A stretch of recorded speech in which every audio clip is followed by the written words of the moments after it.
RAW or JPEG? Well, the answer isn't as clear as all the YouTubers out there would lead you to believe. And I know, you've probably heard a million times that you should always shoot in RAW, but is that really the case? Well, as an amateur photographer trying to level up my game, I've been wrestling with this question myself. But after checking in with the pros that I knock about with and many personal experiments, I've uncovered the truth behind these two image formats and which one most amateur photographers should be using day to day. So let's get into it. And with that said, what is the difference between RAW and JPEG? Alright, let's start with the basics. A RAW file is the unprocessed data captured by your camera's sensor. It's more like the equivalent of a film negative, because not much processing has been done to it yet. The main processing that RAW files go through is the process of demosaicing. Demosaicing is the process where color data is interpreted from the light that has been collected by the sensor.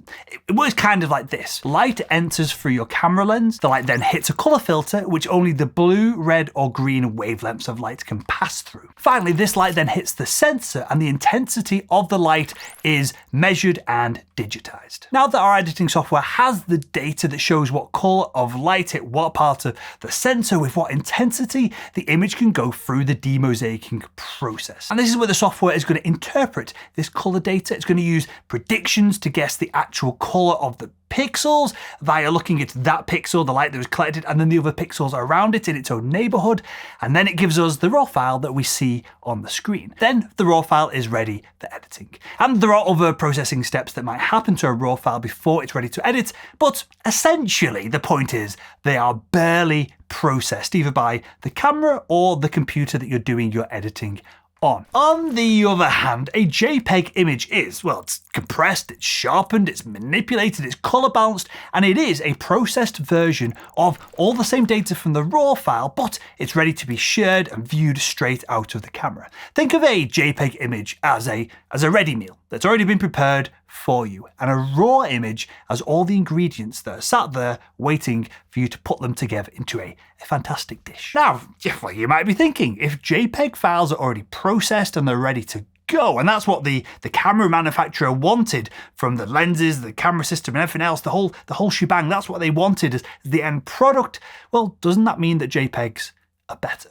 Well, not so fast, my friend.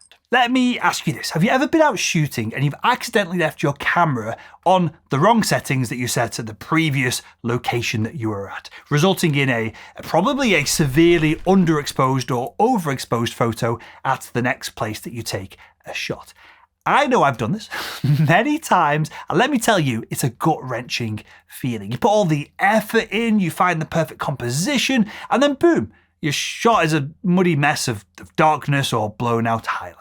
Well, if you do this and you've shot with JPEG, you're pretty much out of luck in situations like these. Most of the details in the shadows are gone forever, lost to the digital void. But with a RAW file, there is some serious magic that you can do to attempt to recover some of the information in the shot that you've taken. Because you're working with, very literally, the raw camera sensor data rather than an already compressed, edited, sharpened, produced image, there's a lot more information that you can pull out of the shadows and pull out of the highlight. You can think of the ability to recover highlight details and shadow details using a RAW file like this. So the dynamic range of your eyeballs, the nature's ultimate camera, is around 30 stops of light. The dynamic range of the sensors on my Sony cameras, they're around 12 stops of light. But the dynamic range probably of your monitor and definitely of JPEG files, it's around 8 stops of light. That means if you start off editing your files in a RAW format, you've got more data either side of what can be actually viewed in a JPEG file to work with in the first place. You can take the light part of the image that would be blown out on a JPEG image and reduce the exposure and still show all the details. You can also take the dark parts of an image that would be black and have no detail on a JPEG photo, increase the exposure to reveal all of the detail there as well. And I can't even count the number of times that I've been able to resurrect an underexposed photo from the brink of disaster simply by adjusting the exposure slider in my editing software when I'm editing a RAW file. It's like having a superhero power, but for kind of pointlessly for photography specifically. Now, speaking of editing your photos, there's actually a lot more to editing your RAW files than just recovering the shadows. Here's another scenario for you. Let's say that you nail the perfect shots with the perfect light and the perfect composition, but well, your white balance is way off, or you accidentally cranked up the sharpening too high in your camera. Well, with a JPEG image, these settings are baked in. They're pretty much irreversible. You're now stuck with that funky color cast or those harsh, crunchy edges on your image, no matter how hard you try and fix them in post-production. But with a RAW file, you've got complete control over adjusting the white balance, the sharpening, and so much more. It gives you an always available reset button for your photos, which I find really handy when I'm editing them. I can't tell you how many times I've been out shooting in mixed lighting conditions. 1 minute it's cloudy, 1 minute there's an epic sunset, 1 minute it's just essentially everything's black and dark and moody. And I take all these shots, I'm using auto white balance, and everything obviously then when I get back to the computer is completely off. Now, if I was shooting JPEG, I would be stuck with these weird color casts. But thanks to RAW files, I can simply adjust the white balance slider and voila, my image is back to looking as natural and as true to life as if I'd have done this right in the first place. And when you're trying to edit your photos to make them look more true to life, there are a couple of other benefits of working with the RAW file format that we probably need to look at. All right, let's get a little technical here. RAW files have a much wider color depth compared to JPEGs. In simple terms, that means that they can capture more details in the highlights and the shadows, as well as a broader range of colors. This is because of the increased bitrate of the RAW file format. So JPEG images have 8 bits of data allocated to each color channel to build up your image. This means that it's got up to around 256 levels of luminosity per color channel, or around 16 million colors to put together your images. However, the RAW files on my Sony camera, for example, have 12 bits of color information per channel, and this adds up to a whopping 68 billion, with a B, billion different colors.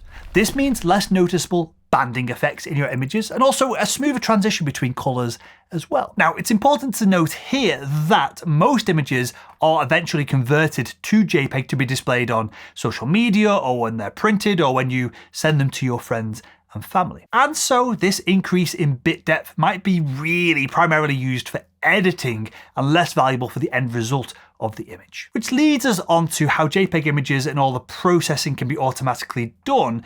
So if you hate editing, you might not have to process your images at all. Okay, so this video right now seems completely one-sided towards using the RAW file format. It seems like there's not much of a reason to ever consider turning on the RAW plus JPEG settings in your camera. But there are actually a couple of reasons why professional photographers do shoot in JPEG. The first reason is a relatively new one, and that is the recent explosion in popularity of what Fujifilm call film recipes. Other brands have different ways of branding their take on film recipes, but I think it's fair to say at this point that Fujifilm are market leaders in this space. If you're unfamiliar, a film recipe is a series of settings added to your JPEGs in camera without any effort from your part to give your photos a specific look. In Fujifilm's case, they're using these settings to emulate classic film looks. That means that, well, in principle, that by shooting JPEG on a Fujifilm camera, you would be getting the same output as if you were shooting with a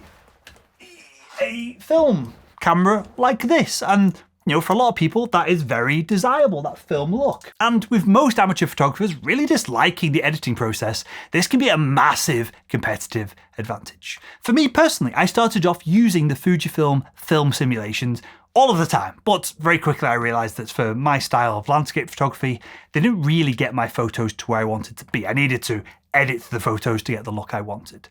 But with that said, if you're doing street photography or portrait photography or anything where you want a more natural or quote unquote cinematic look to your images, and you just hate the editing process, shooting in JPEG with the addition of a film simulation might be exactly what you're looking for. And that leads me to the next benefit of shooting in JPEG, and the single biggest reason why most professional sports photographers shoot in the JPEG format. Some disciplines of photography require a rapid, fast turnaround time. Imagine that you're at the Olympics on the side of the track. Men's 100-meter final is just about to start and the sweat is dripping down your face. Millions of people around the world are tuning in and your editor is literally sat at his or her laptop, sat there waiting for your images to be sent over so that your news organization can be the first outlet to publish a picture of the winner. The gun fires. 10 seconds later, you've probably got 100 odd images and you need to get the best ones in the hands of your editor within the next few minutes. Otherwise, you're not going to complete this assignment in the deadline that has been set. There's no time to import all these images into Lightroom and then do some edits in Photoshop and then export them and send them over. Instead, professional sports photographers will often shoot in JPEG, choose the best couple of shots from the back of their camera, and then use an Ethernet cable to get them uploaded to their editors in seconds. And of course, they can only do that by shooting in JPEG. For us, amateur photographers, this is probably not a real compelling reason to shoot JPEGs over RAW. Speed is probably less important than flexibility, but it is something to keep in mind. Personally, after shooting with Fujifilm's film simulations in JPEG for a few months when I first started out doing photography about 18 months ago, I realized that I really do need the post-processing flexibility that comes with RAW files. And so that's what I choose to use today. And with that, I'm curious. Tell me in the comments below, are you using JPEG? Are you using RAW? Why are you making that decision? I think we can all probably learn from each other in the comments as well as from this video. And if you want to continue improving your photography skills, why not click the video that's on the screen right now?